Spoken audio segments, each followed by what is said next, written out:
Hello students, myself Amit. Welcome to my YouTube channel Katar Singh classes.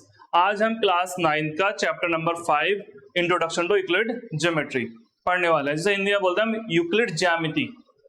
तो इसमें हमें सबसे पहले कुछ बेसिक टर्म्स देखनी पड़ेंगी, क्या क्या टर्म्स यूज होंगी वो देखते हैं। तो हमारी फर्स्ट बेसिक टर्म क्या है यहाँ पे देखिए, ज्योमेट्री। ज्योमेट्री को हिंदी में बोलते हैं हम ज्यामिति। ठीक, अब ज्यामिति क्या है? मैथ्स की एक ऐसी ब्रांच जिसमें हम उसके किसी भी शेप, डायमेंशन, साइज, एंगल, मतलब उसके आकार के बारे में स्टडी करें, उसका मेजरमेंट करें, उसे क्या बोलेंगे हम? ज्योमेट्री। ठीक, अब आपको दो टर्म दिख रहे होंगे, एक्सियोम और पोस्टुलेट। दोनों एकदम सिमिलर है, ठीक है, थोड़ा डिफरेंस है। देखो क्या, जैसे यहाँ पे लिखा हुआ है, अ रूल और principle that most people believe to be true. ऐसा नियम, रूल माने नियम, प्रिंसिपल माने सिद्धांत, जिसे लोगों ने बिलीव कर लिया कि ये ट्रू है, उसे प्रूफ की नीड नहीं है। और देखो पोस्टुलेट क्या है? एक ऐसा स्टेटमेंट से बिलीव कर लिया गया, वो भी क्या है? ट्रू है, मगर इसे किसी थ्योरी के बेसिस पे ट्रू प्रूफ माना गया है। अब देखो मैं एक एग्जांपल देता हूं, जैसे हमारा सन है, सन कहां से राइज होता है? ईस्ट से। तो इसे प्रूफ की नीड है? नहीं है, ये तो यूनिवर्सल ट्रूथ है। ठीक, अच्छा सन कहां छिपता जाके? वेस्ट में, ये भी यूनिवर्सल ट्रूथ है। तो इस टाइप के स्टेटमेंट्स क्या होंगे हमारे? एक्सियोम और पोस्टुलेट। जैसे मैं एक और देता हूं, जैसे ये लाइन है और एक छोटी लाइन है, इसमें साफ दिख रहा है, कोई भी देख के बता देगा कि ये वाली लाइन बिग है, वाली लाइन स्मॉल है, तो इसे किसी प्रूफ की नीड है? नहीं है। तो ऐसी चीजों को हम क्या बोलते हैं? एक्सियोम और पोस्टुलेट। जैसे और बताता हूं मैं, जैसे ट्राइंगल के तीन एंगलों का सम कितना होता है? 180 डिग्री। ट्राइंगल के तीन एंगलों का सम 180 डिग्री, ये भी एक्सियोम और पोस्टुलेट में आएगा। ठीक, तो एक्सियोम और पोस्टुलेट में फिर डिफरेंस क्या हुआ? इसमें डिफरेंस इतना है, एक्सियोम यूज होता है कहां पे? मैथ्स में, पूरी मैथ्स में कंप्लीट, ठीक है, या मान लो पूरे वर्ल्ड में यूज होता है। मगर पोस्टुलेट कहां यूज होता है? ये यूज होता है सिर्फ किसमें? ज्योमेट्री में। ये वाले स्टेटमेंट किसके लिए यूज होते हैं? बस जो इसी introduction to Euclid geometry chapter में हम पढ़ेंगे।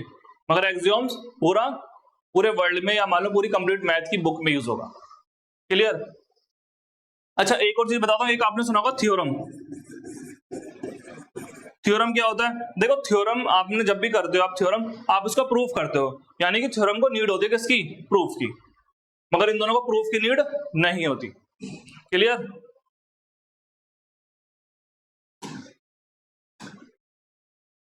नेक्स्ट है, यहाँ पे आपको कुछ दिख रहे होंगे, क्या? Note points. अब नोट पॉइंट एक करके स्टडी करते हैं, देखो क्या क्या है।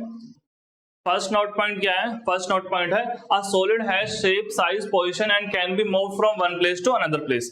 कैसे? और उसकी बाउंड्रीज को क्या बोलते हैं? हम सरफेस बोलते हैं। जैसे आपको यहाँ पे दिख रहा होगा, ये एक सॉलिड है, ठीक है, इस सॉलिड को अगर मैं अपने हैंड पे यहाँ पे रखता हूँ और यहाँ से मैंने इसे यहाँ पे ले आया, तो मैंने इसकी क्या कर दी? इसकी पोजीशन मूव कर दी।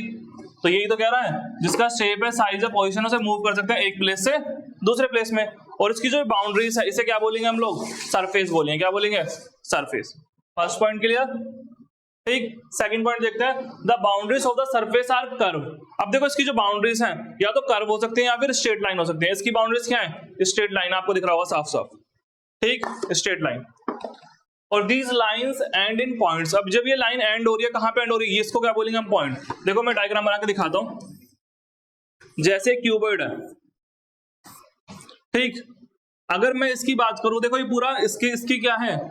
इसका शेप भी है, साइज भी है, पोजीशन भी है, और मैं इसे यहां से उठा के कहीं और भी प्लेस कर सकता हूं। जैसे मैंने यहां से यहां रख दिया, पहला पॉइंट तो इसने ये बोला, इसे सरफेस बोलेंगे। इसे क्या बोलेंगे? सरफेस। ठीक, अच्छा, और इसकी बाउंड्रीज क्या हो सकती है? तो स्ट्रेट लाइन होंगी या कर्व में भी हो सकती है। क्या पता ऐसा हो जाए, इस टाइप से बन जाए कोई क्यूबॉइड, ऐसा भी तो हो सकता है। यहां पे देखो कर्व आ चुका है, क्या आ चुका है? कर्व। ठीक है, फिर इसने बोला है इसके एंड कहां पे होंगे? पॉइंट पे होंगे। देखो इस लाइन के एंड कहां हो रहे हैं? ये क्या है? एक पॉइंट नहीं है यहाँ पे, ये पॉइंट नहीं है यहाँ पे, ठीक। नेक्स्ट है, अ सॉलिड हैज 3 डायमेंशन। जो सॉलिड होता है, जैसे सॉलिड है, ठीक, ये क्या है? एक सॉलिड। अब जैसे मैं बताता हूं, देखो जैसे सॉलिड था आपका क्यूबॉइड, इसकी कितनी डायमेंशन होती है? 1, 2 या 3? इसकी होती है 3 डायमेंशन।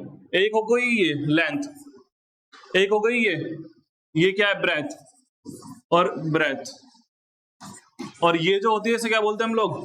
हाइट। तो 3 डायमेंशन ना हो गई, मतलब ये 3D फिगर है। कैसा फिगर है? जिसमें एक एक्स एक्सिस, एक वाई एक्सिस और एक z एक्सिस। तो एक सॉलिड को हम क्या बोलते हैं, 3D फिगर, जिसमें क्या क्या होता है, x, y और z तीनों एक्सिस होती हैं। क्लियर? अच्छा, नेक्स्ट पॉइंट देखते हैं। नेक्स्ट पॉइंट में क्या बोला है, सरफेस है, जो एक सरफेस होता है, जैसे देखो मैं बना के दिखाता हूं, ये तो तुम्हें दिख रहा है ना, ये एक क्यूब, ये एक सरफेस है, क्या है ये सरफेस। सरफेस कैसा है, एक रेक्टेंगल की तरह, ये रहा। ठीक, अब इस सरफेस में आपको कितनी डायमेंशन दिख रही है, दो ही दिख रही होंगी, एक लेंथ और एक ब्रेथ, यानी कि 2D फिगर है। एक ऐसा फिगर है, ये है आपका 2D फिगर, जिसमें एक एक्स एक्सिस होती है और एक वाई एक्सिस होती है। ठीक, अच्छा, लाइन आपको पता कैसे होती है, लाइन ऐसे होती है सिंपल, नॉर्मली ऐसे, उसमें सिर्फ एक ही सरफेस, एक ही होता है एक्सिस, या तो एक्स एक्सिस होगी या वाई एक्सिस। ठीक, और एक पॉइंट में तो कुछ भी नहीं होता, एक पॉइंट तो ऐसे हो गया पॉइंट, उसमें कोई एक्सिस नहीं होती। ठीक, क्लियर? नेक्स्ट देखते हैं। नेक्स्ट आगे फिर से नोट पॉइंट है, a point is that which has no part. ये मैंने बताया अभी, एक पॉइंट है जैसे आपके पास,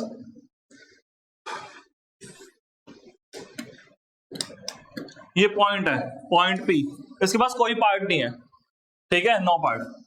अ लाइन इज ब्रेथलेस लेंथ, देखो जो लाइन होती है उसकी कोई चौड़ाई नहीं होती, क्या नहीं होती, ब्रेथलेस, मतलब चौड़ाई, ब्रेथ माने चौड़ाई, लेस माने नहीं, तो उसकी लेंथ हो सकती है लंबाई, मगर चौड़ाई नहीं होगी।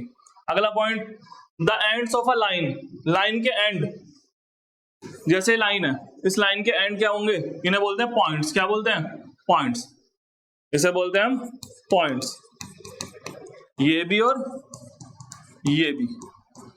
ठीक, अच्छा, अ straight line is a line which lies evenly with in the points on itself. एक जो स्ट्रेट लाइन होती है, जैसे स्ट्रेट लाइन है, इस पे कितने पॉइंट आते हैं, बहुत सारे पॉइंट होते हैं इसके ऊपर, हमें नहीं पता कितने, अनलिमिटेड पॉइंट्स होते हैं। किसी भी स्ट्रेट लाइन पे कितने पॉइंट होते हैं, अनकाउंटेबल, बहुत सारे पॉइंट होंगे, बहुत सारे। ठीक है, ये वाला पॉइंट कह रहा है। 4 पॉइंट देख लिया हमने। A surface is that which has length and breadth, ये मैंने बताया आपको अभी, जैसे सरफेस होता है उसकी एक लेंथ होती है और एक क्या होती है, ब्रेथ होती है। जैसे आपकी कोई नोटबुक होगी, उसकी कॉपी, उसके ऊपर का सरफेस, सिर्फ ऊपर की, अगर आप उसको उस पर हाथ फेरो तो वो क्या, एक रेक्टेंगल बनेगा एक, तो रेक्टेंगल हो गया, स्क्वायर हो गया, ठीक है, ट्राइपेजियम हो गया। तो इन सब में क्या होता है, ये 2D फिगर है, उसमें लेंथ और ब्रेथ 2 होती है। ठीक, अगला है the edge of a surface, देखो जैसे आपको सरफेस दिख रहा है भाई, सरफेस के एज ही तो बोले इसने, ये सरफेस है, इसके एज मतलब होता है किनारे, तो इस सरफेस के किनारे ये होंगे, ये रे किनारे, ये रे, इसको हम क्या बोलते हैं, लाइंस बोलते हैं। क्या बोलते हैं, ये भी लाइन है, ये भी लाइन है, ये भी और ये भी। ठीक, मतलब इस चैप्टर में अधिकतर वो टर्म्स यूज हो रहे हैं जो आप जानते हो, ठीक है, मगर उस टाइम पे जब पुराने जमाने की बात थी, जब ये यूक्लिड जी ने ये दिया था ये सब कुछ, उस टाइम पे ये सब नहीं पता था। नेक्स्ट, अ प्लेन सरफेस, जो एक प्लेन सरफेस, जैसे प्लेन सरफेस है, is a surface which lies evenly with the straight lines. जैसे मैं एक सरफेस बनाता हूँ, ये सरफेस, क्या इस पे मैं स्ट्रेट लाइन नहीं बना सकता, बना सकता हूँ। ये देखो, ये रही कितनी भी लाइन बना लो। तो लास्ट पॉइंट ये गया। ठीक, नोट पॉइंट हमने देख लिया। नेक्स्ट देखते हैं। अब स्टार्ट हो रहे हैं आपके यूक्लिड्स एक्सियोम।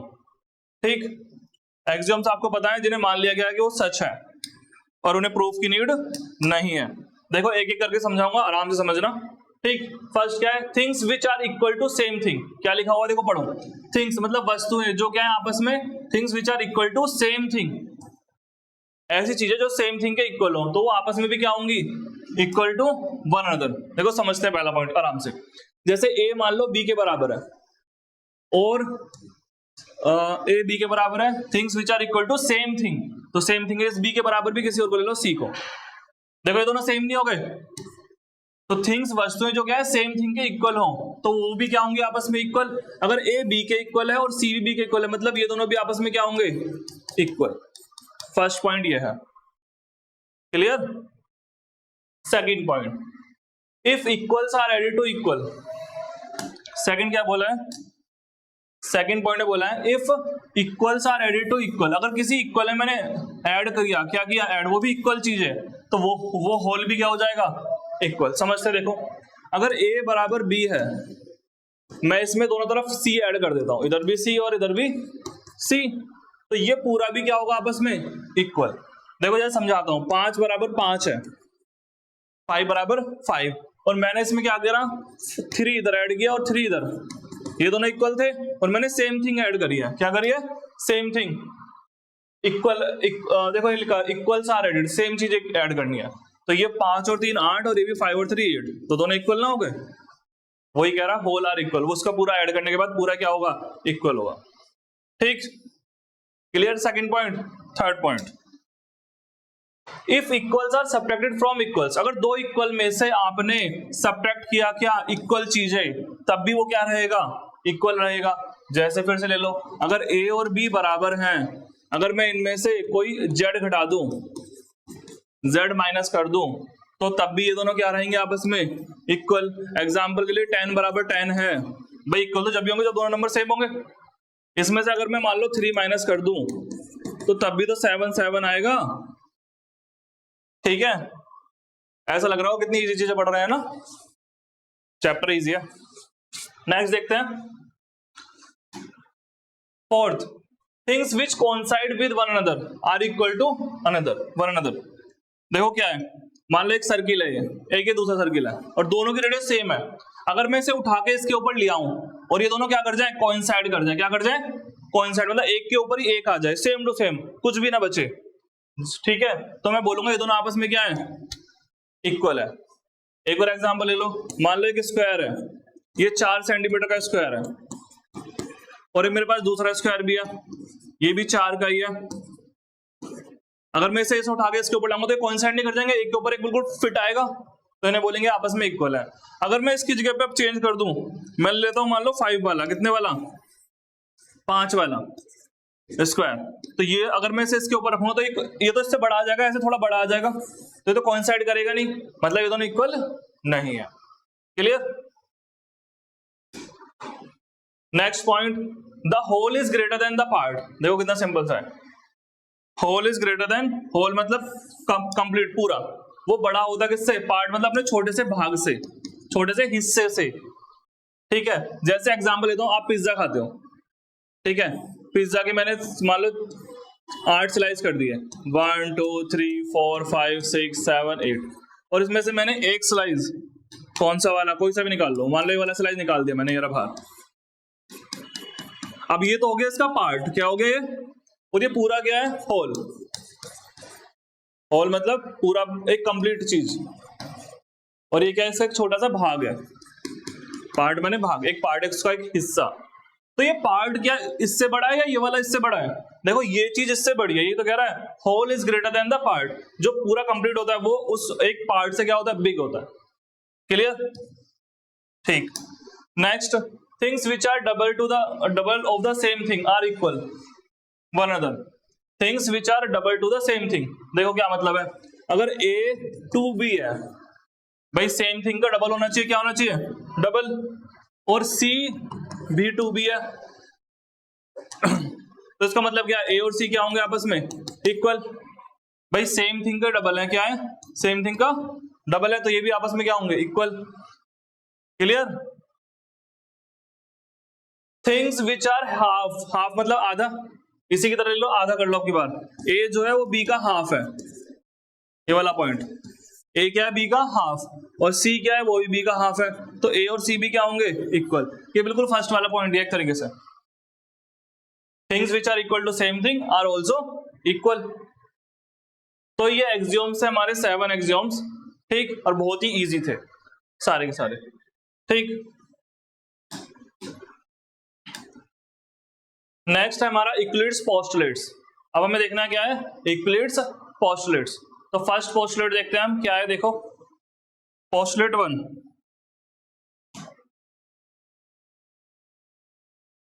फर्स्ट पोस्टुलेट में क्या लिखा हुआ है? अ straight line may be drawn from any one point two any other point. जब भी आपको स्ट्रेट लाइन बनानी है तो आपको कम से कम कितने पॉइंट चाहिए?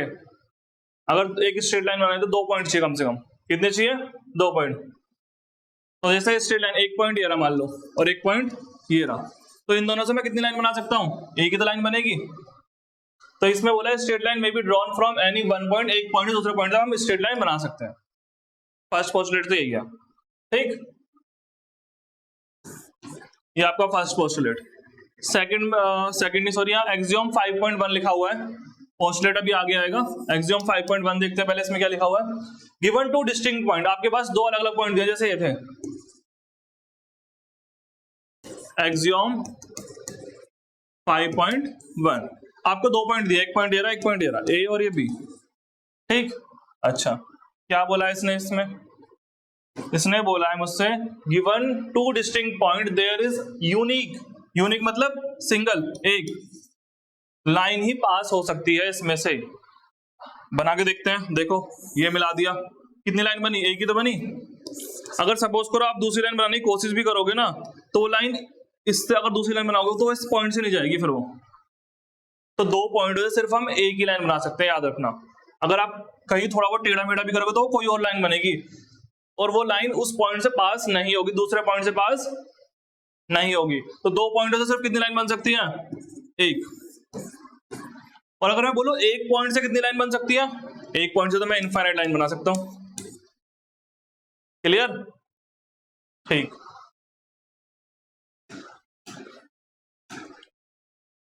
अब आपका next postulate number 2। Postulate number 2 में क्या लिखा हुआ है, a term line can be produce इंडेफिनिटली, एक टर्म लाइन को मैं कितना भी प्रोड्यूस कर सकता हूं। जैसे मान लो, देखो आपको दिख रहा होगा ये लाइन, एक ये लाइन, इस लाइन को मैं इधर ही बढ़ा सकता हूं, डैश डैश डैश, और इधर भी बढ़ा सकता हूं। तो सीधा सा ये सिर्फ इतना बोल रहा है, तो आपके पास एक लाइन है तो आप उसे इंडेफिनिटली इधर उधर कहीं भी बढ़ा सकते हो। पोस्टुलेट नंबर 2 है ना, easy. Next postulate number 3, a circle can be drawn with any centre and any radius. मान लो आपके पास 3-4 पॉइंट है, एक पॉइंट ये रहा, एक पॉइंट ये रहा, एक पॉइंट ये रहा, मान लो एक पॉइंट ये रहा, अलग अलग। देखो क्या बोला था, एनी सेंटर, मैंने कई सारे सेंटर बना दिए, और बोला एनी रेडियस, तो मैं सबके रेडियस भी अलग अलग ले लूंगा। बना सकते हो, देखो बनाते हैं। एक बना दिया मैंने ना छोटा सर्किल, इतनी रेडियस का, एक बना दिया लो इतना बड़ा सर्किल, ये बड़ी रेडियस का, एक लो और छोटा सा बना देते हैं, इतना सा, ये इतना सर्किल, इसमें लो एक और बना लो। देखो सेंटर सबके अलग थे और सबकी रेडियस भी अलग थी। तो पोस्टुलेट नंबर 3 बोलता है आपके पास सेंटर है कोई भी और कोई भी रेडियस है, तो आप उसे सर्किल ड्रॉ कर सकते हो, ठीक।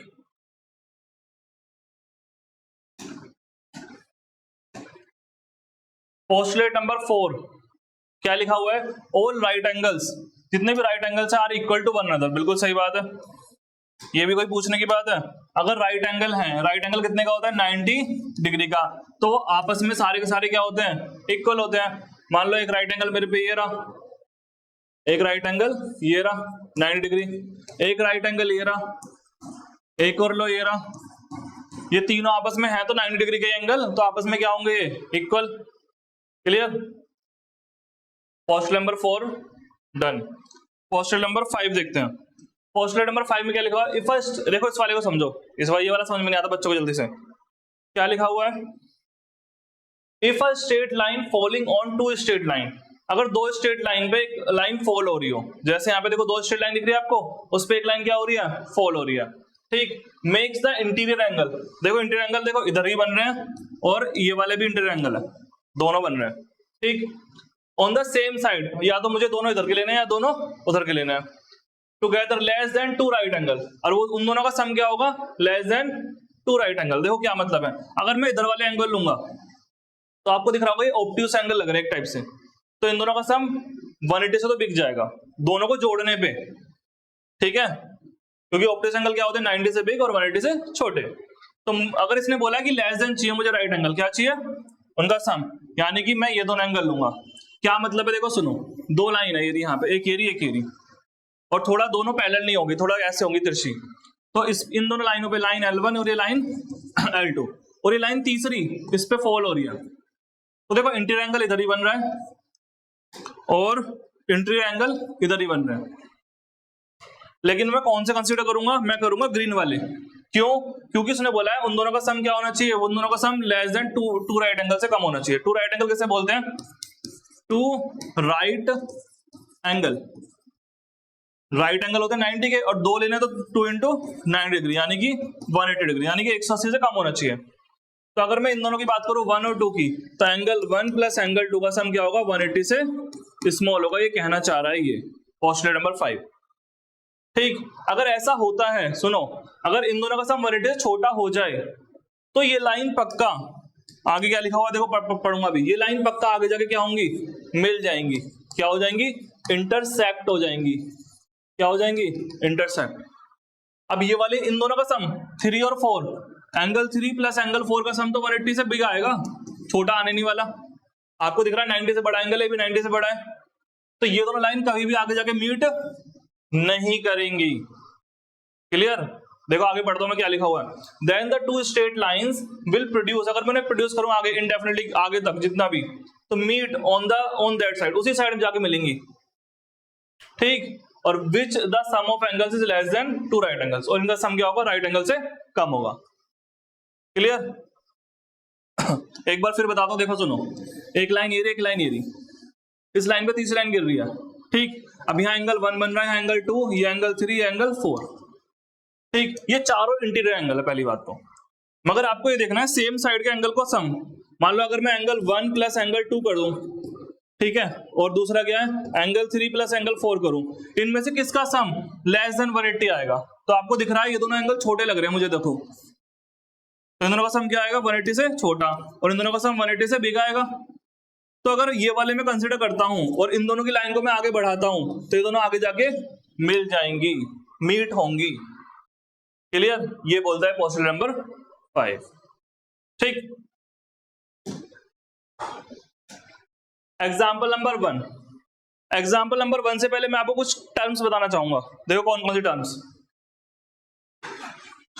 पॉइंट आपको पता है नॉर्मली एक बिंदु, एक पॉइंट होता है जिसकी कोई पार्ट नहीं होता उसका, point B, point A, point B, ऐसे। लाइन क्या होती है, LIN, LINE, लाइन क्या होती है, देखो लाइन होती है इस टाइप से, जिसकी कोई लेंथ फिक्स नहीं होती, उसके एंड पॉइंट भी फिक्स नहीं होते।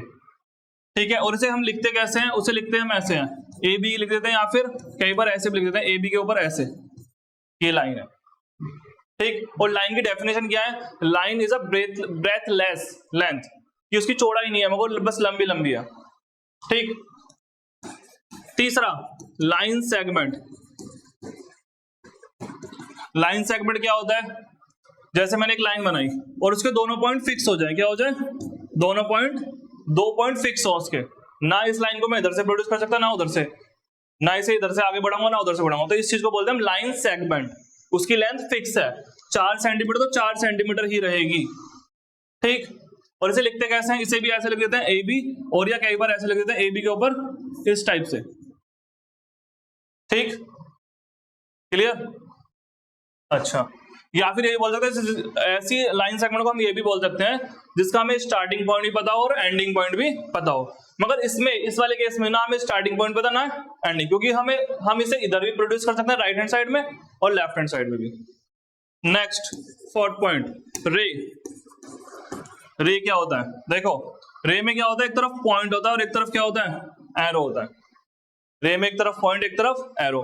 पॉइंट का मतलब क्या है, यहाँ पे फिक्स्ड है, क्या है ये, इस लाइन को आप इधर की तरफ लेफ्ट हैंड साइड में प्रोड्यूस नहीं कर सकते, मगर राइट हैंड साइड में आप कितना भी इसे बढ़ा लो आगे, तो इसको बोलते हैं रे। क्या बोलते हैं, रे। मान लो P है, ये Q है, तो इसे पता मैं कैसे लिखूंगा, PQ के ऊपर देखो एरो किसकी तरफ है, Q की तरफ है, तो Q की तरफ एरो रहेगा। अगर ये एरो P की तरफ होता तो P की तरफ एरो होता, उधर मतलब उल्टा हो जाता है साइन। क्लियर, नेक्स्ट, ये 4 टर्म समझ में आ गई। 5th टर्म देखते हैं, कोलिनियर पॉइंट्स। क्या होते हैं, कोलिनियर पॉइंट्स। देखो जब जब कम से कम 3 पॉइंट एक ही लाइन पे लाई करें, कम से कम 3 पॉइंट या 3 से ज्यादा, कम से कम 3 होने चाहिए, तो अगर तीनों पॉइंट या 4 हो, कितने भी हो, वो एक ही लाइन पे लाई करें, A, ये B और ये C, कम से कम 3 हो, तो मैं बोलूंगा ये तीनों क्या आपस में कोलिनियर है। A, B and C are collinear points. ठीक है, next 6, concurrent lines. Concurrent lines क्या होती हैं?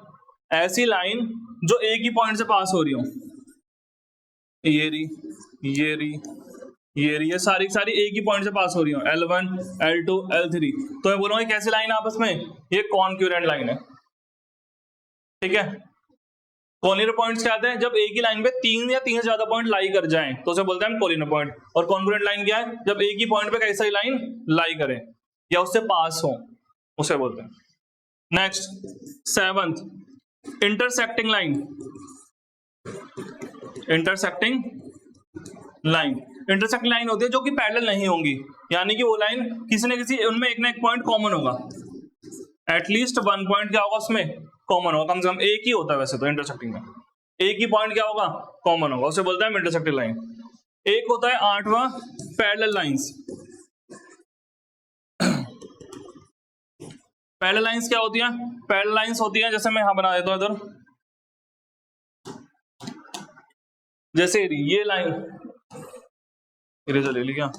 पैरेलल लाइंस देखिए, पैरेलल लाइंस के जैसे लाइन, जैसे रेलवे लाइन देखी है ना आपने, कभी आपस में मिलती नहीं है, तो पैरेलल लाइन होती है इस टाइप से जो कभी इंटरसेक्ट नहीं करेगी, उनके बीच की डिस्टेंस हमेशा क्या होगी? सेम होगी। कहीं भी चले जाओ, कहीं भी चले जाओ, पैरेलल लाइन के बीच की डिस्टेंस क्या होगी? सेम होगी। पैरेलल लाइन कभी भी इंटरसेक्ट नहीं करती, ठीक। अब देखते हैं हम एग्जांपल नंबर 1, ठीक है, चैप्टर 5 का एग्जांपल नंबर 1। क्या लिखा हुआ? If A, B and C are the 3 points on a line. एक लाइन पे 3 पॉइंट है, ठीक है, और B lies between A and C, then prove that AB plus BC बराबर AC। देखो इसे कैसे करोगे आप? आपको पता है उसने बोला है, क्या बोला है क्वेश्चन में गिवन है कि B लाई करता है, क्या करता है? B लाइज ऑन AC, कि भाई B AC पर है, ठीक है। तो देखो इसने क्या क्या प्रूफ करने बोला? AB प्लस AC बराबर क्या हो रहा है? AB प्लस BC बराबर AC हो रहा है।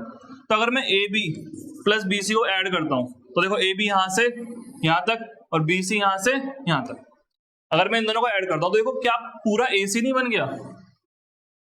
पूरा AC नहीं बन गया? तो AB प्लस BC को ऐड करते हैं अगर हम और AC देखते हैं तो दोनों कोइंसाइड नहीं हो गए? क्या नहीं हो गए? दोनों कोइंसाइड हो गए। क्या हो गए? कोइंसाइड। और जब मैंने बताया था एक्सियोम्स में, ठीक है, इक्लूड के एग्जाम्स में बताया, जब थिंग्स कोइंसाइड कर जाए तो वो क्या होंगे? आपस में इक्वल होंगी। तो यहाँ पे एक एक्सियोम यूज हो रहा है, कौन सा? एक्सियोम का नंबर देख लेना कौन सा था? Things which are coincide are equal to one another. एक दूसरे क्या होंगी? एक दूसरे के इक्वल होंगी। तो यहां पे क्या होगा? तो AB प्लस BC बराबर AC। क्लियर? भाई देखो AB और BC को तो मैं ऐड करूंगा तो पूरा A बन गया, और ये AC है, ये इसके ऊपर कोइंसाइड नहीं कर जाएगा? ये मतलब ये लाइन इसी के ऊपर नहीं आ जाएगी एकदम सेम टू सेम? तो ये क्या करे? कोइंसाइड करके मतलब एक के ऊपर ही एक आ जाएगी सेम, और जब कोइंसाइड कर जाए तो क्या होता है? इक्वल होते हैं। तो एग्जाम्पल नंबर 1 डन। अगर आपको कोई क्या दे रखी है? लाइन सेगमेंट दे रखी है, लो लाइन सेगमेंट बना दी मैंने, ये लाइन सेगमेंट है जिसकी फिक्स डिस्टेंस होती है। इसने बोला है प्रूव दैट कि equilateral triangle can be construct. तुम बना सकते हो किससे? लाइन सेगमेंट से। तो बना दो। ये लाइन सेगमेंट दे रखी है आपको, आपको गिवन में क्या है? आपको गिवन में है AB is a line segment. उसने लाइन सेगमेंट बोला है, और देखो लाइन नहीं बोला क्योंकि लाइन की फिक्स लेंथ नहीं होती। पहला स्टेप क्या लिखोगे आप? फर्स्ट स्टेप AB को लोगे as a radius, as a radius, और टेक पॉइंट मान लो आपने लिया A एज अ सेंटर, और ड्रॉ एन और एक आर्क बना दोगे। क्या बना दोगे? आर्क। तो यहां से यहां पे रख के इतनी रेडियस लेके अपने कंपास में, कंपास यहां, पेंसिल यहां, और एक आर्क यहां पे रख के ऐसे लगा दोगे, ठीक। फिर यही स्टेप नंबर 2, स्टेप नंबर 3 के लिए कैसे करोगे? अब की बार बस यहाँ पे क्या होगा? चेंज हो जाएगा। क्या चेंज होगा? यहाँ A की जगह क्या लिख दोगे? यहाँ जगह B को लिखो। अब की बार take B as a centre और ड्रॉ एन आर्क, फिर दोबारा आर्क ड्रॉ कर दोगे सेम। तो कर दो, B को सेंटर लेके B पे कंपास आएगा, पेंसिल यहाँ पे, एक आर्क बना दोगे, ठीक। अच्छा, फिर आगे क्या करना है? फिर आपको ये पॉइंट मिलेगा सी, नेक्स्ट पॉइंट क्या हो जाएगा, सी पे इंटरसेक्ट होगा, क्या होगा, दोनों आर्क। फिर आपको ए को सी से मिला देना है और सी को बी से। फिर क्या करना है, पांचवा स्टेप, ज्वाइन करना है किसको, ए सी एंड बी सी। अब ये ट्राइंगल इक्विलेटरल ट्राइंगल बन गया। कैसे, देखो सुनो, आपने ए बी को रेडियस लिया था और आपने इतना ही आर्क यहाँ पे लगाया और यहाँ पे रख के इतना ही आर्क यहाँ लगाया, तो ये सब आपस में बराबर नहीं हो गए, ये सब आपस में इक्वल नहीं हो गए। तो क्या लिखोगे लास्ट में आप लिखोगे A B is equal to A C. भाई ए बी को ही मैंने आर्क लेके ए सी लगाया और ए बी को ही आर्क लेके मैंने क्या करा, and A B is equal to क्या होगा, बी सी। बोलो भाई, ए बी को आर्क एक एज अ रेडियस लेके एक आर्क लगाया मैंने ए सी, और ए बी को एज अ रेडियस लेके मैंने क्या आर्क लगाया, बी सी।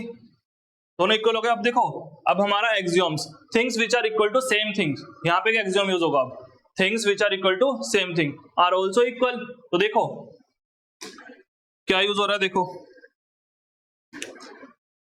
इस ए सी के बराबर कौन है, ए बी, और यहाँ पे भी ए बी के बराबर कौन है, बी सी। यानी कि आपको दिख रहा है ए बी बराबर ए सी और ए बी ही बराबर बी सी। तो देखो ये दोनों थिंग्स क्या सेम थिंग के इक्वल नहीं है, ये दोनों थिंग्स सेम थिंग के इक्वल नहीं है। तो वाला एग्जाम क्या बोलता है, अगर things are equal to same things then also equal, यानी कि ये भी आपस में क्या हो जाएंगे, बराबर, और ए सी बराबर है ही ए बी के और बी सी बराबर ए बी के, तो तीनों बराबर हो गए। तो ये ट्राइंगल कैसा हो गया, इक्विलेटरल ट्राइंगल। क्लियर, तो आपको इस टाइप से कर देना है, प्रूव भी हो गया ये, ठीक। प्रूव में यही एक्सियोम ही लिखना है आपको यहाँ पे, things which are equal to same thing और also equal. Example number 2 done. Theorem 5.1 क्या बोल रही है, two distinct lines cannot have more than one point in common. अगर दो अलग अलग लाइन है, दो क्या है अलग अलग लाइन, तो उनमें एक पॉइंट ज्यादा कुछ कॉमन नहीं होगा। देखो नॉर्मली देख लीजिए, जैसे देखो टू डिस्टिंक्ट लाइन है, क्या है डिस्टिंक्ट लाइन, मतलब डिस्टिंक्ट होता है डिफरेंट, क्या होता है डिफरेंट, मतलब अलग अलग, दो अलग अलग लाइन है। जैसे एक लाइन ये रही, दूसरी लाइन ये रही, दो डिफरेंट लाइन है।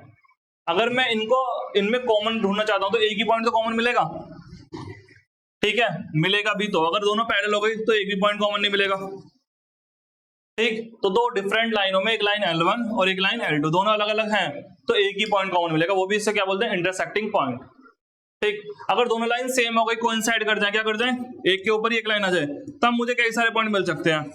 मगर ये लाइन तो सेम हो गई ना, क्या हो गई, ये लाइन सेम, ये लाइन L1 और ये वाली लाइन L2।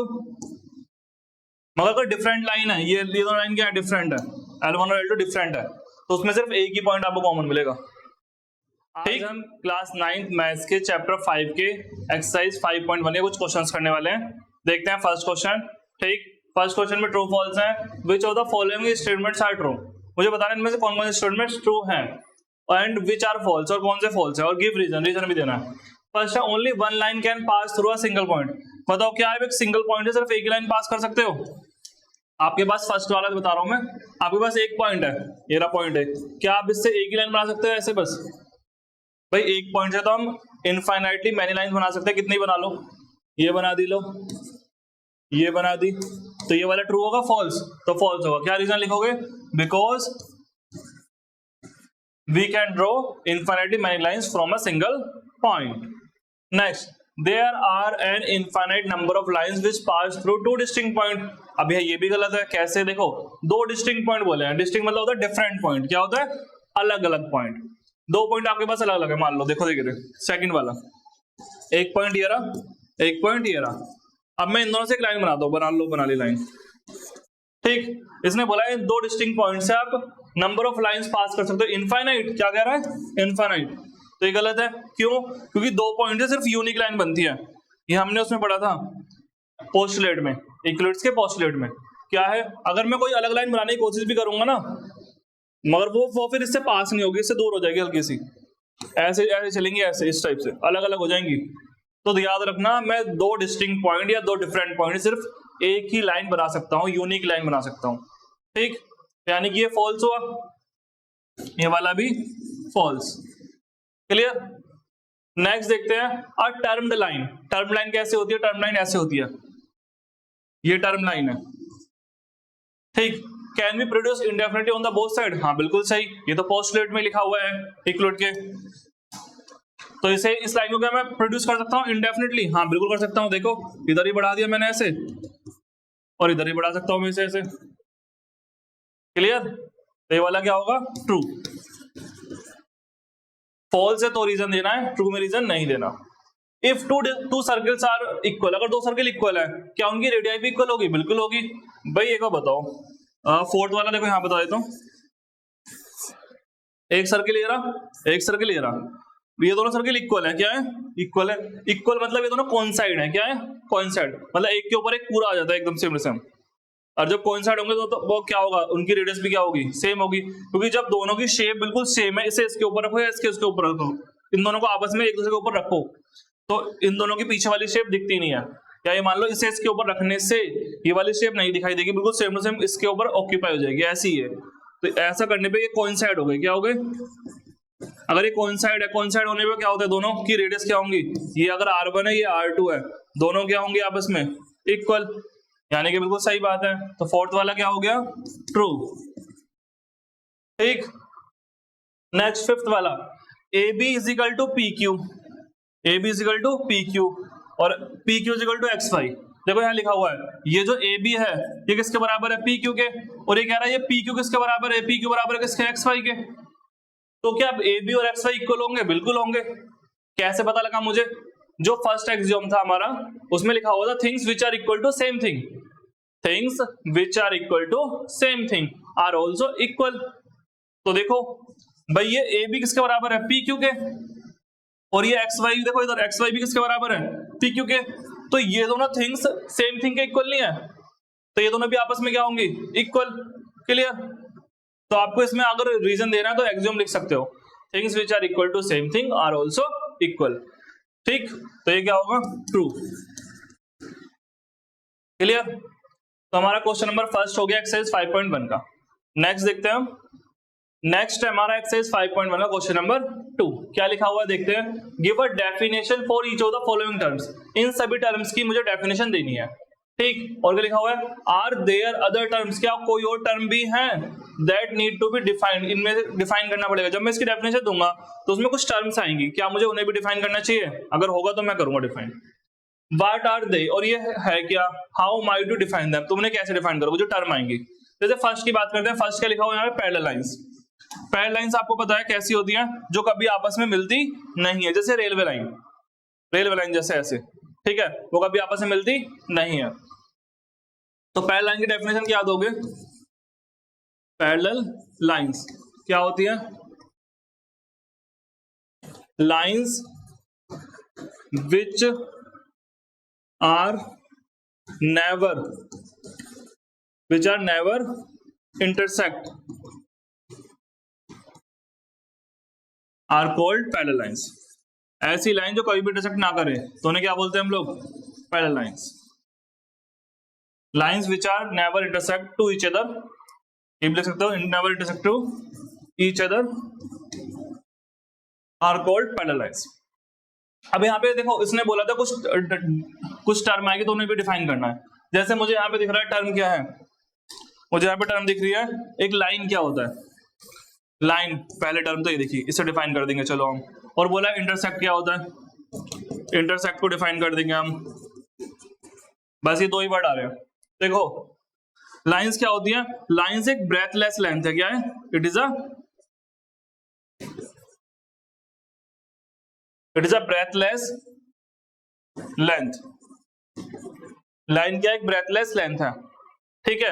अच्छा इंटरसेक्ट क्या है, जब भी दो लाइन इंटरसेक्ट करती है तो उसमें सिर्फ एक पॉइंट कॉमन होता है, only one point common, only one point common, उसमें एक ही पॉइंट कॉमन होता है, ठीक है। क्या बोला है इसने कि इसने बोला था कि पहले लाइन को डिफाइन करो, मैंने डिफाइन कर दिया। फिर उसने बोला था अगर उसमें कुछ टर्म आते तो उन्हें भी डिफाइन करो, तो मैंने उन्हें भी डिफाइन कर दिया। मुझे टर्म लगी लाइंस और इंटरसेक्ट, ये दो ही लग रहा है मुझे जो अलग है। लाइंस क्या होता है, ब्रेथलेस लेंथ, ठीक है, जिसकी कोई चौड़ाई नहीं होती। और इंटरसेक्ट क्या होता है, ओनली वन पॉइंट कॉमन, उसमें क्या होता है, एक ही पॉइंट कॉमन होता है, ठीक। अच्छा अगर आपसे ये बोले पॉइंट को डिफाइन करो, एक पॉइंट तो सिंपल ऐसा होता है ना जिसमें नो पार्ट, उसमें कोई पार्ट नहीं होता। A point has no part, उसका कोई पार्ट नहीं होता। क्लियर फर्स्ट वाला? ठीक। नेक्स्ट है हमारा सेकंड। सेकंड क्या है? Perpendicular lines. परपेंडिकुलर लाइंस, देखो परपेंडिकुलर वर्ड का मतलब होता है जो आपस में 90 डिग्री मिले। कितने मिले? 90 डिग्री पे, यानी कि two lines which intersect at 90 degree, जो आपस में कितने पे इंटरसेक्ट करें? 90 डिग्री पे, उन्हें बोलते हैं परपेंडिकुलर लाइन। ठीक है, तो यहाँ पे देखो, यहाँ पे क्या क्या इसमें देखो डिफाइन तो कर दिया। आपकी टर्म देखो, टर्म कौन कौन सी आ रही है यहाँ पे? मुझे एक टर्म तो दिख रही है लाइन, जो मैंने अभी पीछे बताया। लाइन की डेफिनेशन क्या होगी? लाइन की डेफिनेशन होगी it is a breathless length. और एक इसमें आ रहा है 90 डिग्री टर्म। 90 डिग्री क्या होता है? 90 डिग्री होता है जो एक राइट एंगल होता है। क्या होता है? लिख दोगे 90 degree it is a right angle. और इंटरसेक्ट मैं बता चुका हूं, इसमें एक पॉइंट कॉमन होगा। ठीक, lines breathless length, 90 degree right angle, और इंटरसेक्ट क्या है आपस में? इंटरसेक्ट को बोलते हैं हम आपस में, एक पॉइंट कॉमन होगा। ठीक, नेक्स्ट है लाइन सेगमेंट।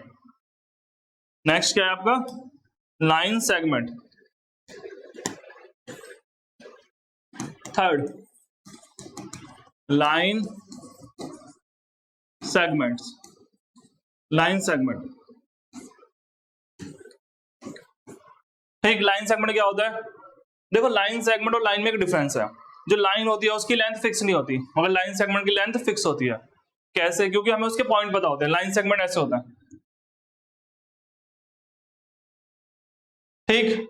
ये तो होता है लाइन सेगमेंट। और लाइन कैसे होती है? लाइन होती है ऐसे, जिसके कोई एंड पॉइंट हमें नहीं पता होते। यानी कि लाइन सेगमेंट क्या है? It is a fixed line, लिख सकते हो। ये एक फिक्स्ड लाइन है in which we have two fixed point, जिसके हमारे पास क्या है? टू फिक्स्ड पॉइंट्स हैं, दो फिक्स्ड पॉइंट है। It is a fixed line या fixed length in which we have two fixed points. या तो ये वाली डेफिनेशन दे दो, या फिर ऐसे भी बोल सकते हो, a line in which we know that, a line in which we know that starting point and ending point. जिसका मुझे स्टार्टिंग पॉइंट और एंडिंग पॉइंट पता हो उसे बोलूंगा मैं लाइन सेगमेंट। या ऐसे बोल दो, a line which have fixed length and we know that its two end points is called line segment. ठीक है, लाइन सेगमेंट हो गई। इसको आप लिखोगे कैसे? इसको आप ऐसे लिखोगे, इस टाइप से लिख सकते हो। ठीक, पैरेलल लाइन का डायग्राम बनाना तो कैसे बनाओगे? पैरेलल लाइन ऐसे होती है। परपेंडिकुलर लाइन का डायग्राम बनाओगे तो कैसे बनाओगे? ऐसे बना देना, दो लाइन आपस में 90 डिग्री पे। क्लियर? अगला है radius of a circle.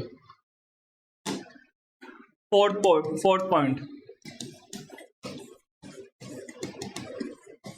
Radius of a circle. क्या है रेडियस ऑफ सर्किल? देखो, एक सर्किल बनाओ पहले तो, उसका एक सेंटर होता है, ठीक। अच्छा, और ये क्या होती है उसकी? रेडियस। तो रेडियस क्या होता है? देखो, और इस बाहर की बाउंड्री को हम क्या बोलते हैं सर्किल का? सरकमफेरेंस। सरकमफेरेंस हिंदी में जानोगे क्या क्या बोलते हैं? इसे बोलते हैं परिधि। जैसे परिमाप होता है ना स्क्वायर का, रेक्टेंगल का, ऐसे सर्किल का परिमाप नहीं होता, उसे बोलते हैं परिधि। इसे बोलते हैं परिधि, इंग्लिश में सरकमफेरेंस। अच्छा, देखो ये सरकमफेरेंस बाउंड्री हो गई इसकी, और ये सेंटर हो गया। तो सेंटर से सरकमफेरेंस की डिस्टेंस को ही तो क्या बोलते हैं हम? रेडियस। भाई रेडियस क्या है? सेंटर से सरकमफेरेंस की डिस्टेंस ही है, तो हम क्या बोलेंगे? It is a distance, it is a distance between centre to circumference. It is a distance between center to circumference of a circle. Of a circle. ठीक, अब यहां पे कुछ टर्म्स आ रही होंगी, वो टर्म आपको डिफाइन करनी पड़ेगी। जैसे जैसे एक तो आगे सेंटर, क्या आ गया? सेंटर। सेंटर क्या होता है? सर्किल का एक फिक्स्ड पॉइंट होता है, जिससे हम बार बार क्या लेते हैं? डिस्टेंस मेजर करते हैं। क्या होता है? एक फिक्स्ड पॉइंट। जिससे हम बार बार सरकमफेरेंस तक क्या मेजर करते हैं, डिस्टेंस। बार बार देखो इस पॉइंट से ये फिर ये ऐसे मेजर करते हैं। ठीक, सरकमफेरेंस क्या होता है, अगर ये टर्म आए डिफाइन करने के लिए तो उसे क्या बोलते हैं, बाउंड्री ऑफ सर्कल। क्या बोलते हैं, बाउंड्री ऑफ सर्कल। ठीक, डिस्टेंस क्या होता है, डिस्टेंस है डिफाइन करने के लिए actual length between two points. क्या लिखोगे, actual length between two points. ठीक, तो फोर्थ पार्ट हो गया हमारा। नेक्स्ट देखते हैं क्वेश्चन नंबर 2 का फिफ्थ। क्या लिखा हुआ है, स्क्वायर को डिफाइन करना है। कैसे करना है, स्क्वायर को, स्क्वायर को हिंदी में क्या बोलते हैं हम लोग, वर्ग। क्या बोलते हैं, वर्ग। हिंदी की भी कुछ टर्म ध्यान रखो। स्क्वायर की शेप कैसे होती है, ऐसे होती है। ठीक, ये कितनी साइड की फिगर है, 4 साइड की। इसमें सारे एंगल कितने के होते हैं, 90 डिग्री के, और चारों साइड भी क्या होती हैं, इक्वल होती है। ठीक, तो क्या बोलेंगे, अ quadrilateral, a quadrilateral in which, a quadrilateral in which all sides are equal, all sides are equal, equal तो रोम्बस में भी होती है, and all angles are 90 degree, all angles are 90 degree is called square। ठीक है, एक ऐसा क्वाड्रेटर को हिंदी में बोलते हैं चतुर्भुज। क्या बोलते हैं, चतुर्भुज। एक ऐसा क्वाड्रेटर जिसमें सारी साइड तो इक्वल हो जाए, सारी साइड मतलब भुजाएं इक्वल हो जाए, और सारे एंगल, सारे कोण कितने के हो जाए, 90 डिग्री के, उसे बोलते हैं हम स्क्वायर। ठीक, अब इसमें कुछ टर्म्स आ रही होंगी जो आपको डिफाइन करने के लिए बोलेगा। यहाँ बोला है ना, जो जो टर्म आए वो उन्हें डिफाइन फर्स्ट करो। मुझे लग रहा है एक तो क्वाड्रेटर डिफाइन कर देते हैं। ठीक, और 90 डिग्री हम पहले डिफाइन कर चुके हैं, इसे बोलते हैं राइट एंगल। क्या बोलते हैं, राइट एंगल, राइट एंगल। अच्छा देखो, क्वाड्रेटर को डिफाइन करता हूं मैं तुम्हारे लिए। क्वाड्रेटर किसे बोलते हैं जानते हो, अ फोर साइडेड क्लोज्ड फिगर, एक 4 साइड की बंद फिगर को बोलते हैं क्वाड्रेटर, जो सिर्फ लाइन से बनी हो। 4 साइड की बंद फिगर इसे किससे बनी हो, लाइन से बनी हो, उसे बोलते हैं क्वाड्रेटर। ठीक, तो हमारा क्वेश्चन नंबर 2 5.1 का हो चुका है। उसके पांचों पार्ट हमने देख लिए। ठीक, और पांचों पार्ट में क्या था, पहले इनको डिफाइन करना था, और उनके अंदर जो कुछ टर्म्स आती हैं उन टर्म को भी डिफाइन करना था। क्लियर, और आपको ये सब डेफिनेशन याद कर लेनी है। ठीक, consider 2 postulate given below. 2 postulate consider यहाँ पे दे रखे हैं आपको, एक ये रहा, एक ये रहा, दोनों ये रहे। ठीक, इसमें बोला है गिवन एनी 2 डिस्टिंक्ट पॉइंट। देखो डिस्टिंक्ट पॉइंट का मतलब होता है डिफरेंट। क्या होता है, आपको 2 पॉइंट दिए गए हैं, वो क्या है, अलग अलग है, ए और B. There exist a third point, क्या उनके बीच में थर्ड पॉइंट सी आएगा, कब, जब which in the between A and B. देखो देखो सुनो, ये ए है और ये क्या है, बी है। अगर मैं इन दोनों को ज्वाइन करता हूँ, लोग कर दे ज्वाइन। ठीक है, इन दोनों को क्या करते हैं, ज्वाइन। क्या इसके बीच में कहीं पे एक और पॉइंट आ सकता है, सी, बिल्कुल आ सकता है।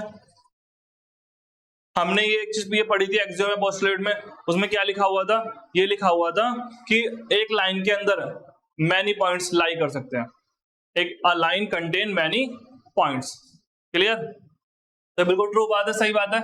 यस है ये चीज, या कहो ट्रू है, या बोलो कंसिस्टेंट है, हमेशा ट्रू रहेगी, हमेशा ट्रू होगी। अब देखते हैं second point, there exist at least 3 point. There exist at least 3 point, कम से कम कितने पॉइंट एग्जिस्ट करें, 3 point, that are not on the same line, जो सेम लाइन पे नहीं हो। ये चीज हो भी सकती है, नहीं भी हो सकती। देखो कैसे, मैं बना के दिखाता हूं। मैंने लिए पॉइंट, ये 1 2 3, देखो अलग अलग लिए हैं। अगर मैं इसे मिलाऊंगा, ये पॉइंट इस पे आया नहीं, इससे मिलाऊंगा, ये पॉइंट इस पे नहीं आया ये वाला, और अगर इसे मिलाऊंगा इस पे ए नहीं आया। तो यहाँ पे एक ही लाइन पे तीनों पॉइंट नहीं है। मगर ऐसा भी तो हो सकता है, क्या पता तीनों पॉइंट एक ही लाइन पे आ जाए, ए बी सी, तो ये हमेशा ट्रू नहीं होगा। ठीक है, ये नॉट ऑलवेज ट्रू, ये हमेशा ट्रू नहीं होगा। क्लियर, फिर बोला do these postulate contain any undefined term. हाँ बिल्कुल, इसमें अनडिफाइंड टर्म बहुत सारे, ना ये इसको इंप्लाइज करता, ना ये इसे करता इंप्लाइज। ठीक, डू, फिर क्या बोला, आर दीज पोस्टुलेट कंसिस्टेंट। ये वाला कंसिस्टेंट है, ये वाला कंसिस्टेंट नहीं है, ये वाला ट्रू है, ये वाला ट्रू नहीं है हमेशा। आर दीस, और फिर क्या बोला, do they follow the from Euclid postulate, नहीं, ये इक्वलिड पोस्टुलेट को फॉलो नहीं करते, नो, क्योंकि ये किसे फॉलो कर रहे हैं, एक्सियम को फॉलो कर रहा है। कौन सा वाला, फर्स्ट वाला, फर्स्ट वाला किसको फॉलो कर रहा है, एक्सियम को। क्लियर।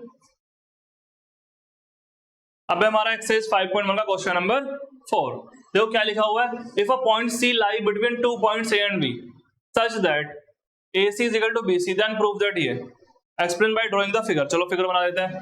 क्या बोला है, A और B 2 पॉइंट है, बनाओ A और B 2 पॉइंट, लो बना दिए, 2 पॉइंट बना दिए, एक पॉइंट ये रहा इधर, एक ये रहा इधर, ये A है, ये B है। इसने बोला है if a point C lies between A and B, A और B के बीच में कहीं पे पॉइंट है C, वो भी कैसा है जहां पे AC और BC के आपस में इक्वल है, यहां ले लो बीच में C पॉइंट। क्वेश्चन में मुझे गिवन है, क्या गिवन है, AC बराबर BC, तो मुझे क्या प्रूव करना है, मुझे प्रूव ये करना है, प्रूव दैट मतलब सिद्ध करो, टू प्रूव करना है मुझे प्रूव करना है AC is equal to half of AB, मुझे दिखाना है AC AB का हाफ है। ठीक, तो देखो कैसे करेंगे, अगर मैं AC और BC को ऐड करता हूं, किसको करता हूं, AC और BC को, AC प्लस BC, तो क्या ये AB के बराबर नहीं आएगा, क्योंकि देखो AC और BC को ऐड करूंगा मैं, तो क्या वो पूरा AB नहीं बन जाएगा, यानी कि देखो इधर ये चीज और ये चीज आपस में कोइंसाइड नहीं हो गई भाई, AC प्लस BC बराबर AB, ये दोनों क्या हो गई आपस में कोइंसाइड हो गई, और कोइंसाइड चीजें क्या होती है आपस में, इक्वल होती है। और यहाँ पे क्वेश्चन में गिवन है मुझे AC किसके बराबर है, BC के। मुझे अब बताओ जो प्रूफ करना है उसमें मुझे AC चाहिए या BC चाहिए, आपको दिख रहा होगा साफ साफ यहाँ मुझे क्या चाहिए, AC, यानी कि मुझे BC नहीं चाहिए, तो मैं क्या करूंगा, BC की वैल्यू उल्टी क्या रख दूंगा, AC, किसमें, इसमें, जहां BC है वहां पे रख दो AC। कितने AC हो गए, 2, एक और एक 2, अब यहाँ 2 किसमें, मल्टीप्लाई में, मल्टीप्लाई कहाँ जाता है, डिवाइड में, तो AB का हाफ, तो यही आ गया, यही प्रूफ करना था मुझे, हैंस प्रूव। तो हमारा क्वेश्चन हो गया, फिगर भी ड्रॉ कर दिया और प्रूफ भी कर दिया। क्लियर, इजी था ये वैसे। अब देखते हैं हम एक्सरसाइज 5.1, एक्सरसाइज 5.1 का क्वेश्चन नंबर 5, क्या लिखा हुआ है, इन क्वेश्चन 4 में point C is called a mid point of line segment. देखो अभी हमने क्वेश्चन 4 किया ना, 5 में 4 का यूज करने के लिए बोल रहा है, कैसे, अगर मान लो वो C क्या हो जाता, मिड पॉइंट हो जाता, क्या हो जाता, मिड पॉइंट। डायग्राम में फिर से बना देता हूं, ये A है और ये B है, यहां कहीं पे C है बीच में। क्वेश्चन में क्या गिवन है मुझे, इस बार मुझे गिवन है C is the mid point, C क्या है, मिड पॉइंट मतलब मध्य बिंदु, मिड पॉइंट को क्या बोलते हैं, मध्य बिंदु। A of line segment, prove that every line segment has one and only one mid point. इसने बोला है मुझे प्रूव करना है AB हैज ओनली, ये जो लाइन AB है, has only one mid point, इसके पास सिर्फ एक ही मिड पॉइंट होगा, एक से ज्यादा नहीं होंगे। ठीक, देखो मैं इसे वैसे करूंगा क्वेश्चन को कॉन्ट्रडिक्शन करके, कि मैं मान लूंगा कि एक से ज्यादा होंगे, बाद में मैं दिखा दूंगा अरे ये तो वही था, ये तो पहले वाला ही था, अलग नहीं हो सकते, मतलब एक ही हो सकता है, इसे बोलते हैं हम कॉन्ट्रडिक्शन करना। देखो कैसे, सॉल्यूशन मैं लेट करूंगा पहले, लेट अस अज्यूम, मैं अज्यूम कर लेता हूं that D is another mid point, another mid point of किसका, AB का, D इस AB का एक और मिड पॉइंट है। ठीक, मैंने ऐसा एज्यूम कर लिया है, मगर ऐसा होगा नहीं। देखो कैसे, अगर देखो C मिड पॉइंट है, तो अभी मैंने क्वेश्चन नंबर 4 में क्या किया था, प्रूफ, क्वेश्चन नंबर 4 की तरह प्रूफ करना है आपको, चलो कर देता हूँ फटाफट। AC प्लस CB बराबर क्या था, AB, फिर मैंने मुझे क्या चाहिए यहाँ पे, मान लो CB को हटा देता हूं मैं, AC प्लस AC, क्यों, क्योंकि ये मिड पॉइंट है, क्या है, मिड पॉइंट है, तो AC और CB क्या होंगे आपस में बराबर, तो मैंने BC की जगह क्या रख दिया यहाँ पे, AC is equal to AB। Question number 4 में मैंने पूरा सही से समझाया उसे, AC प्लस AC कितना हो गया, 2AC, अब मल्टीप्लाई में तो कहां जाएगा, डिवाइड में, तो ये आ गया, ये फर्स्ट इक्वेशन हो गई। तो AC क्या है, AB का हाफ, कब आया, जब C मिड पॉइंट था, क्या था, जब C, क्योंकि देखो मिड पॉइंट है, जब ये चीज मैंने यूज किया यहाँ पे। अब ऐसे ही क्वेश्चन ने बोला D मिड पॉइंट है, मतलब क्वेश्चन में बोला मैंने माना है, मैंने क्या माना, डी मिड पॉइंट है।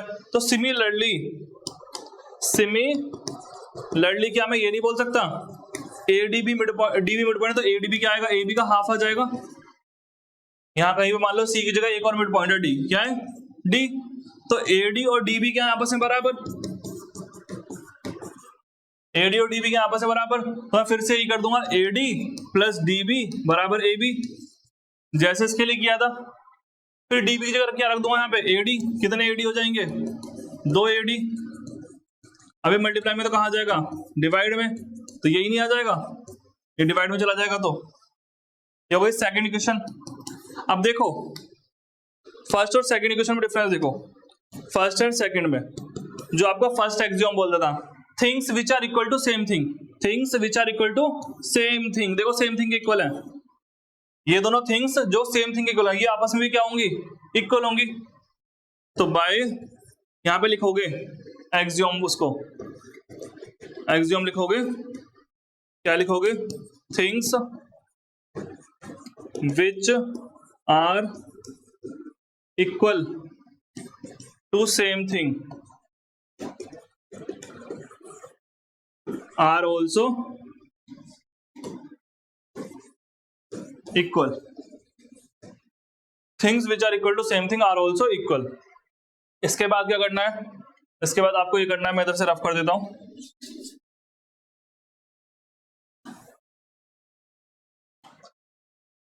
इसके बाद आपको ये करना है, सुनो, फिर जब ये थिंग्स आपस में इक्वल हो तो ए सी और एडी क्या हो जाएंगे आपस में बराबर, भाई ये इसके बराबर, ये इसके बराबर, तो ए सी बराबर एडी, ए सी और एडी क्या हो गए बराबर।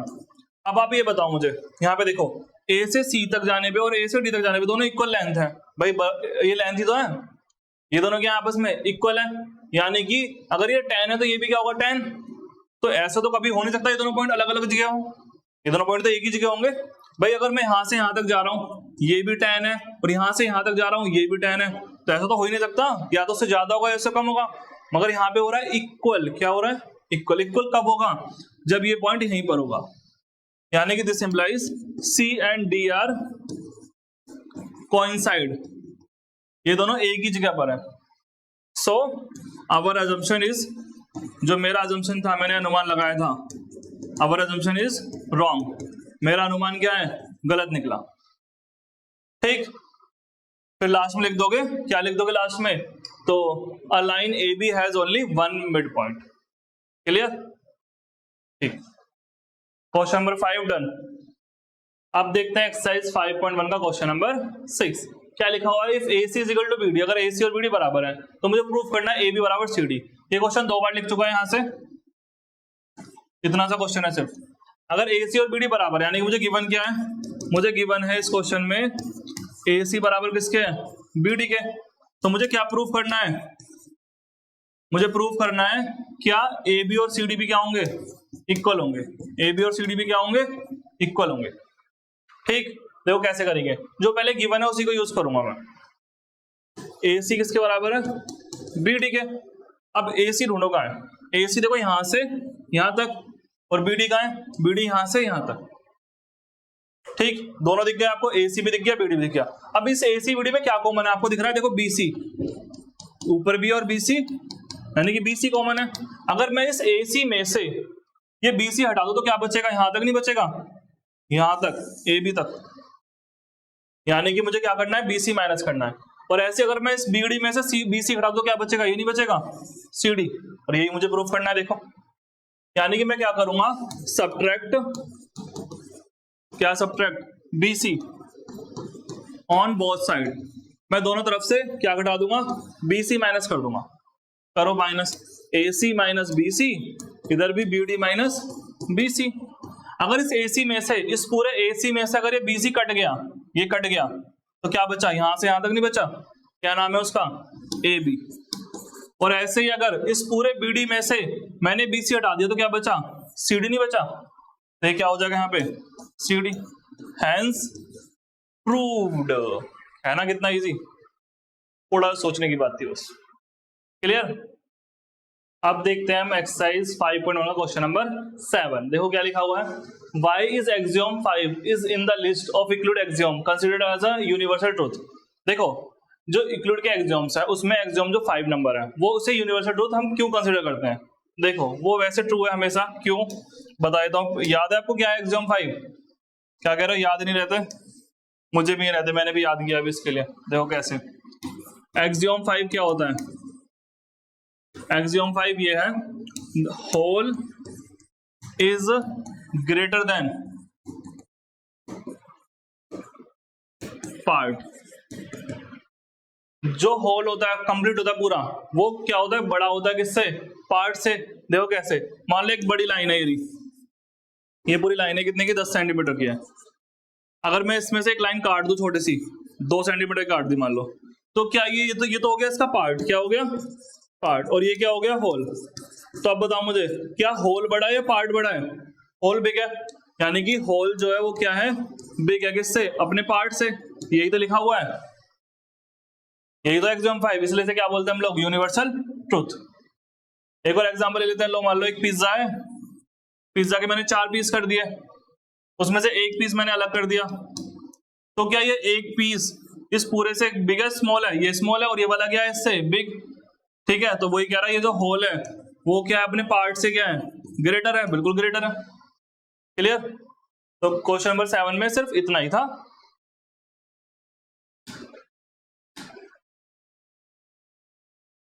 Thank you students for watching my YouTube channel Katar Singh classes. हम मिलेंगे नेक्स्ट वीडियो में, चैप्टर 5 की एक्सरसाइज 5.1 डन। क्लियर?